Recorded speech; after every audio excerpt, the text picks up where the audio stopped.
Hi everybody, welcome to my channel. Today I will be talking to you guys about leadership and whether you're leading by fear or with love. If you're new to my channel, my name is Dr. Norma Reyes and I'm a career and life coach. All right, guys, so something as a new leader, well, I'm not a new leader that new anymore. This has been a couple of years now, but when I started and I knew that I wanted to be a great leader, a leader where people could grow and develop, but I had no idea what I was doing or really what it was that I was trying to be. So it's just been like over time that I've learned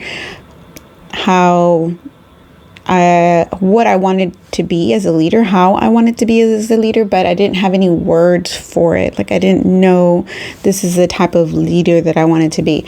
I just knew that I didn't want to be like some of my past managers and supervisors where they were just, I hate to say it, but just not good leaders.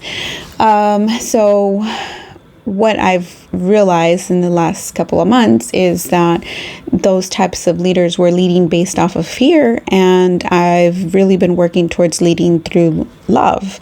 And if you're new to those type of thought processes, framework, mindset, it's really, with everything, like your actions, are your actions based on fear or your actions based on love? And a easy way to see that is like, are your actions coming from a place of fear, like to protect yourself, or are the actions coming from love, like you want to help and grow other people? Think of it this way, like love, fear, so just think about it that way when you're stuck, like, should I do something, should I not? And, where's your mindset at? Some examples that I'm going to give you guys is, so of course, control is doing something with fear, right? So you want people to do things the way you tell them to do it. Your way is the right way.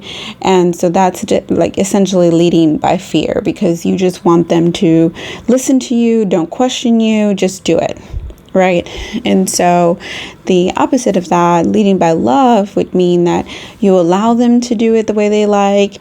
You show them the work processes. This is what you need to get done, right? You have a list of things that you need them to do, their daily job duties, and then you allow them to complete the work in how they see is best for them, right? You don't tell them to, this here, there. Now, the difference there is not, okay, just everybody does it their own way. Yes, they do it their own way, but there's also a structure of things that need to be done, because leading by fear can also be, oh yeah, go ahead, do it however you want. And then you come back and like, oh, well, no one told her to do it that way. She just did it that way. So be careful that you aren't doing that pretty much off my hands, because as a leader with love, like you would not just be like, hey, okay, they're I don't know, they're doing their thing. You got to have some sort of structure and guidance, and then allow them to explore and do things their way. So that's the difference in those two things, and how controlling work processes can also be tricky and make it look like you're not controlling it, but by not controlling it and then pushing the blame on your staff, that is controlling it, right? Because then they become afraid. Again, that's protecting you and not really caring about other people, where leading with love is providing that structure, that guidance. They can see the metrics, what they need, versus and then, they decide how they complete each of those tasks as long as the task is completed. And then follow up, making sure that you're following up with them, that they understand the work process that needs to be done, how it needs to be done, and see what areas they need help in. All right. So another way that I've seen People leading by fear is secrets, no transparency, just being very, very hush hush about things. And really, there's no real reason in the workplace for that to even be occurring, because with secrets, then people are in the dark about things. It leads to people being fearful. It leads to people being just like unsure and anxiety and unsafe, and they don't want to work because they're not really sure what's going on behind the scenes. And really, I mean, unless your upper leadership tells you, like, your staff shouldn't know this, they should be aware of what is going on. Nobody likes to be in the dark. And so the opposite of that, of course, the opposite of secrets is being transparent as much as possible. I'm always telling my staff, if I can tell you what's going on, I'm gonna let y'all know. When I'm having leadership meetings, and transparency goes both sides, right? So you, as a manager in the middle of frontline staff, you want to make sure that you are supporting your staff by bringing their concerns up to the leadership, right? Because that's your role. And so transparency on both sides. You can't just go to a leadership meeting and be like, oh yeah, everything's great. The staff, they love it. No. You need to voice their concerns. Even if you're in agreement with the changes to come, you just need to express that. You don't have to own them as your own. You could even say, I'm working on the staff to get on board with these new changes coming up, but here are some of their concerns, and you can add your thoughts on what those are. Just giving that transparency on both sides, because maybe your manager, your VP, your director didn't ever think about that the staff would think XYZ. They wouldn't think it because they're not doing the direct work. So you got to pass it around both sides, and it makes everything better. It makes it a workplace where people know that they are heard. People know that if there's something that's not working quite right, they can tell you, and it can get better. All right. That kind of leads into my last point in the differences between leading with love and leading with fear. And so the other one is, when you lead by fear, nobody wants to talk about what's not working because they are afraid. They're in defensive mode. They're closed off.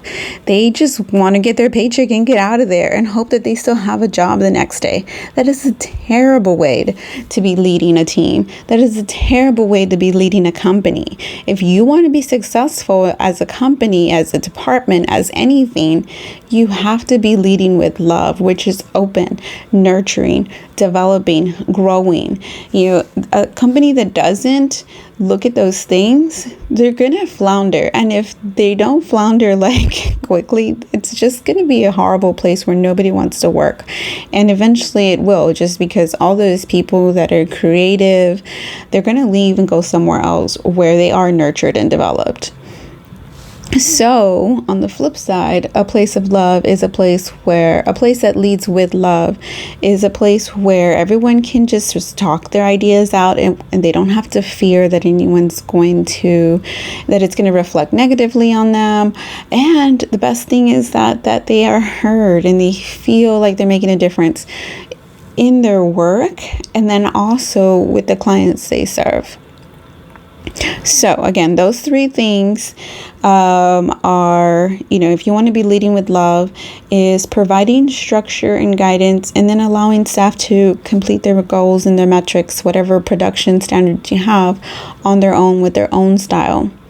Being transparent as much as you can on both sides, taking up their concerns up to leadership, and then going and taking what leadership says and the reasoning behind the new changes, right? You got to be able to say it both sides, and, try to be as unbiased as possible. You can still express yourself. You can still be authentic, but you don't need to do it with a bad attitude. Last one is, a place that allows others to bring their ideas, cultivating innovation, creativity, though that is leading by love, and asking, because sometimes, we get so busy, we get tired, we get so unfocused, so you got to constantly be asking yourself, what's a better way to do this? What's something that's not working, or what's something that is working for you that maybe others might benefit from knowing? Because if we're not asking, we're not going to know. All right, guys. Wow. Thanks for watching. I hope that you guys enjoyed this video and that you start leading with love if you don't. If you have any questions, comments, leave them below. I'm looking forward to hearing from you. And don't forget to subscribe. Thank you.